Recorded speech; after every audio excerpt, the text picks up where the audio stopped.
First, KOIN 6 News follows up on the investigation into a violent attack inside a store in Southeast Portland. Does it fall under the jurisdiction of being a bias crime? Welcome to KOIN 6 News. I'm Liz Birch. Wayne Haverly has the night off.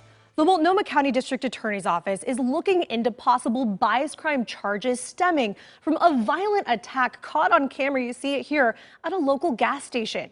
While prosecutors consider their options, a sociologist who studies hate crimes is now weighing in. Our Jennifer Dowling is digging deeper tonight. She joins us now live. Jennifer, tell us what you've been able to learn. Well, we spoke with Randy Blazak, the sociologist, and he says that it does appear to fit the description of a hate crime or a bias crime, although more investigation will likely be needed to determine that. Meantime, the store owner's son tells us that he thinks that the charges that the man was facing initially when he was arrested aren't steep enough based on the level of intimidation. Is that how we do things in America, Afghan? Al-Qaeda? Osama?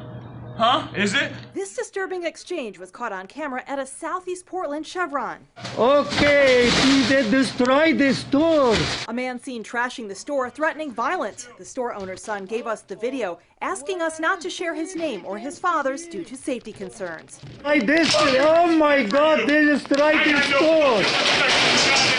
Court documents ID'd the man in the video as Brian Miller. The store owner's son said he'd come in to buy cigarettes. So this harkens back to kind of a bad era of a hate crime. Randy Blazak, chair for the Oregon Coalition Against Hate Crime, says it reminds him of a dark period in U.S. history. I mean, this is a hate crime that really looks like something that we saw after 9/11, when there was a 400% increase in the number of hate crimes against Arabs and Muslims and people. Blazak says hate crimes have been on the rise since 2016, with service sector workers targeted often. That's where people who come from non-diverse environments run into people who are different from them.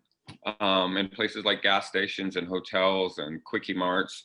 And so these become kind of flashpoints. So court documents show Miller was arrested on criminal mischief and robbery charges and released. The store owner's son called it an example of white privilege, saying it was a slap on the wrist. Blazak says prosecutors will likely think about the impact both on the victim and the larger community when considering whether to charge it as a bias crime. Members of especially Middle Eastern communities and Arab and Muslim communities will be reminded of their vulnerability, that there are people out there that want to target them because of their faith or their national origin. And so we see kind of a level of anxiety that rises in those communities.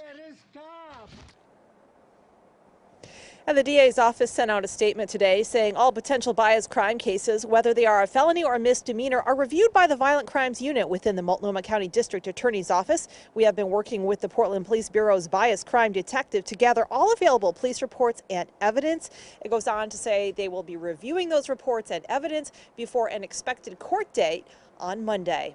Back to you. Jennifer Dowling reporting live for us in Portland tonight.